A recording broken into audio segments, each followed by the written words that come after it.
quatrième question, un peu directe et un peu abrupte, mais je vais y répondre quand même parce qu'elle va me permettre de dire des choses intéressantes. Donc, quatrième question, c'est est-ce que tu es crudivore? Je vais y répondre premièrement de manière aussi directe et abrupte. Non, je ne suis pas crudivore. Et maintenant, je vais donner le détail qui, je pense, va me permettre d'apporter des informations intéressantes au-delà de ce que je suis moi personnellement, qui, je pense, vous intéresse moyennement. Donc, je ne suis pas crudivore, bien que j'ai longtemps expérimenté avec ce mode alimentaire. Et je pense qu'il y a des choses très intéressantes à en retenir. Je pense que pour moi, le plus important, ce n'est pas de manger cru ou cuit, mais ça va être donc d'avoir une alimentation qui est la plus vivante possible, qui va nous apporter le plus de vitalité possible. Et là, en effet, c'est l'aliment cru qui est encore intact, qui va être donc très intéressant sur le plan nutritionnel et qui va être très intéressant aussi sur le plan énergétique. Et donc, il faut vraiment prendre cet aliment comme un peu un aliment de référence et essayer de ne pas trop s'en écarter. J'ai fait dans le passé des formations de yoga et il y a un principe dans le yoga thérapeutique qui est la posture de référence, c'est-à-dire qu'il y a la posture telle qu'elle est présentée dans les livres et dans sa forme donc, de référence. Qui permet donc de donner un nom à cette posture et de référencer donc toutes les postures du yoga existantes. Mais cela ne veut pas dire que c'est ainsi qu'il faut pratiquer la posture du yoga.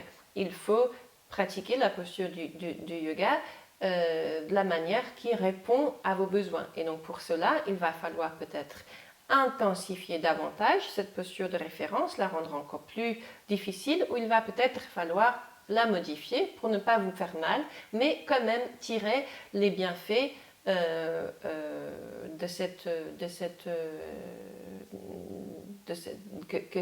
posture peut vous apporter dans sa forme de référence. Donc ne pas vous éloigner de l'objectif. Et c'est un petit peu pareil avec les aliments, c'est-à-dire qu'on va avoir donc notre carotte crue avec toutes les vitamines, toutes les fibres, tous les minéraux qu'elle a à nous apporter,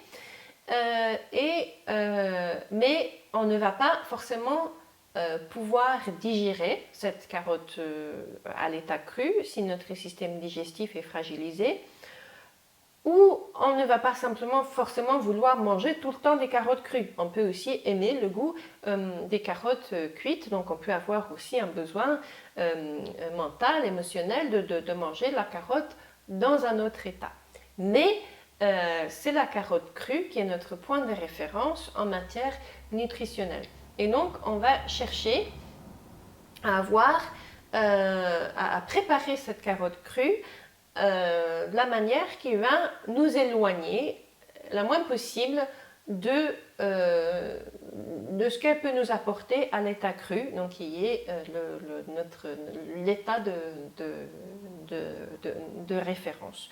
Donc, on va essayer de ne pas trop se passer de toute la vitalité que la carotte peut nous apporter en la plongeant dans l'eau bouillante par exemple et en laissant tous les nutriments partir dans cette eau bouillante. On va essayer de ne pas la laisser traîner trop longtemps au frigo et perdre toute sa vitalité comme ça aussi. On ne va pas la mettre dans une boîte de conserve, la laisser 3 ans mourir et puis la consommer en se disant bah chouette, j'ai mangé des légumes. Non, là vous n'avez rien d'intéressant dans votre alimentation. Et donc on va la cuire peut-être, mais avec les moyens les plus douces possibles, de manière à ne pas détruire tout ce que la carotte crue a à nous apporter. Donc, pour plusieurs raisons, on peut avoir envie de s'écarter de cet aliment de référence qui est l'aliment cru. On peut avoir aussi envie de manger des aliments qui ne peuvent pas se manger à l'état cru et qui vont nécessiter des procédures de cuisson, de fermentation, etc.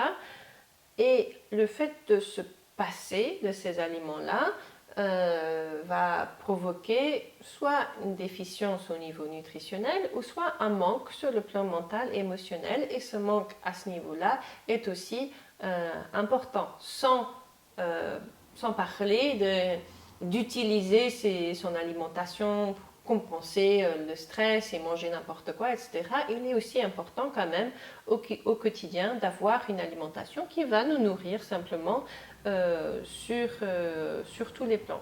Et pour ça, on n'a pas besoin de manger des grosses quantités d'aliments cuits, mais un petit peu, ça peut nous permettre d'avoir une consistance, un apport nutritionnel quelconque qui va combler quelque chose que l'on ne pourra pas combler qu'avec avec des aliments crus. Donc non, je ne suis pas crudivore.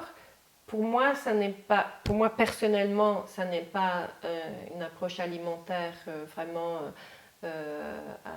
à appliquer au long terme de manière stricte. Mais toujours est-il que des aliments vivants et crus sont les aliments qui vont apporter donc un maximum de vitalité et de micronutriments, et donc ils doivent vraiment, dans la mesure du possible et dans la mesure de nos capacités digestives qui vont s'améliorer en allant, dans la mesure du possible, donc ces aliments doivent être vraiment formés, donc la base de notre alimentation. Et ce sont ces aliments-là qui, moi, personnellement, m'apportent le plus de joie en les mangeant. Je me sens vraiment alignée avec ces aliments-là et je sens vraiment qu'ils m'apportent vraiment beaucoup de vitalité et de force sans pour autant que j'ai besoin de les consommer de manière exclusive avec beaucoup d'interdits dans mon alimentation. Voilà.